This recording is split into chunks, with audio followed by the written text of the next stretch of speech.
Christmas आने में बस कुछ ही दिन बचे थे। उत्तरी ध्रुव पर सांता क्लॉज की कार्यशाला हमेशा की तरह रोशनी से भरी हुई थी।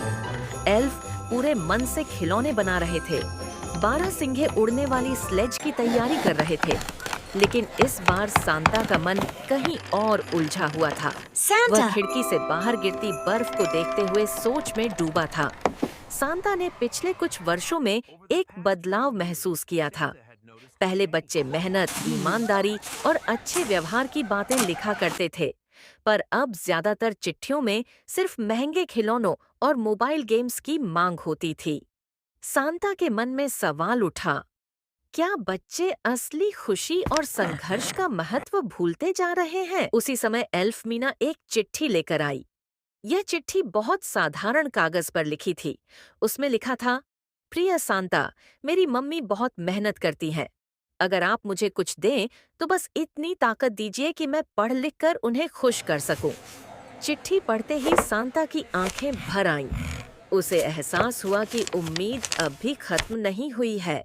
सांता ने सभी एल्फों को इकट्ठा किया और कहा, इस साल हम बच्चों को सिर्फ खिलौने नहीं देंगे, बल्कि उन्हें सही रास्ता दिखाने का संदेश भी देंगे।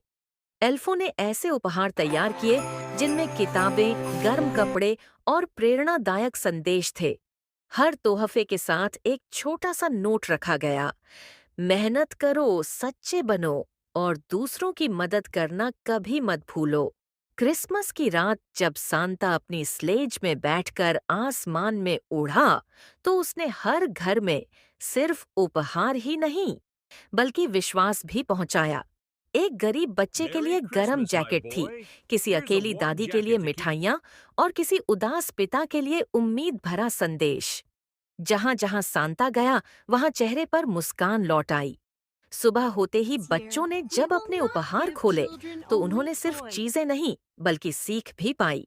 कई बच्चों ने उसी दिन तय कर लिया कि वे मेहनत से पढ़ेंगे, अपने माता पिता की मदद करेंगे और जरूरतमंदों का सहारा बनेंगे। उत्तरी ध्रुव लौटकर सांता बहुत खुश था। उसने महसूस किया कि क्रिसमस का असली मतलब देना है, समय, मेहनत, दया और प्यार। सांता मुस्कुराया और बोला, जब तक दुनिया में अच्छे इरादे और मेहनत करने वाले दिल हैं, तब तक क्रिसमस की रोशनी कभी नहीं बुझेगी। सीख, सच्ची सफलता और खुशी उपहारों में नहीं, बल्कि मेहनत, अच्छे संस्कार और दूसरों की मदद में छुपी होती है।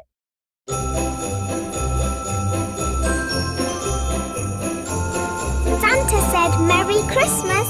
He told you so.